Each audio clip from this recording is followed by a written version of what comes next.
सध्या मुंबईत प्रचंड उन्हाळा वाढलाय। यामुळे लोकलमध्ये प्रवास करताना किंवा बाहेर पडल्यानंतर प्रचंड डिहायड्रेशन होतं। म्हणूनच मी तुम्हाला या व्हिडिओमधून काही अशी फळं सांगणार आहे जी फळं तुम्ही खाल्ली ना तर तुम्हाला अजिबात डिहायड्रेशन होणार नाही। त्यातलं नंबर 1 आहे काकडी। हो, तुम्हा सर्वांना माहिती आहे की काकडी हे पाण्यासाठी किंवा डिहायड्रेशनसाठी सर्वात उत्तम फळ आहे।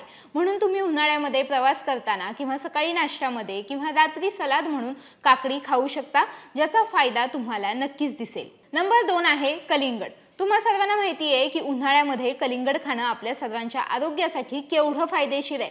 म्हणजे फक्त डिहायड्रेशनच नाही तर आपलं आरोग्य निरोगी राहण्यासाठी सुद्धा आपल्याला कलिंगड मदत करतं। त्यामुळे तुम्ही उन्हाळ्यामध्ये कलिंगड नक्की खा।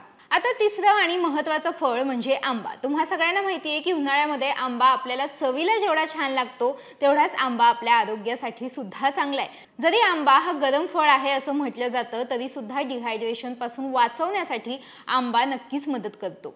चौथं फळ आहे संत्री। हो, उन्हाळ्यामध्ये तुम्हाला खूप जास्त प्रमाणात डिहायड्रेशन होत असेल तर तुम्ही सलादामध्ये संत्री सुद्धा खाऊ शकता, कारण संत्र्यामध्ये सुद्धा बऱ्याच प्रमाणात अँटीऑक्सिडंट असतात आणि त्याचा आपल्या आरोग्यासाठी चांगलाच फायदा होतो। पुढचं फळ आहे अननस। हो, उन्हाळ्यामध्ये तुम्ही अननस सुद्धा खाऊ शकता। डिहायड्रेशन पासून वाचण्यासाठी अननस हा एक उत्तम उपाय आहे।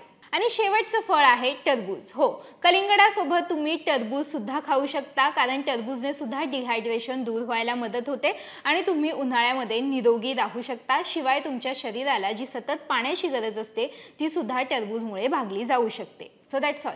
या व्हिडिओमधून मी दिलेली माहिती तुम्हाला युजफुल वाटली का? आम्हाला खाली कमेंट्समध्ये नक्की कळवा। जर हा व्हिडिओ तुम्ही लोकमत सखीच्या फेसबुक किंवा इंस्टाग्राम पेजवर पाहत असाल तर लोकमत सखीचं फेसबुक आणि इंस्टाग्राम पेज लाईक करा, शेअर करा।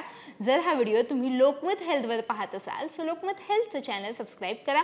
सर्वात महत्त्वाचं तो बेल आयकॉन प्रेस करा, म्हणजे आमच्या व्हिडिओचे सर्वात पहिले नोटिफिकेशन्स तुमच्यापर्यंत येतील।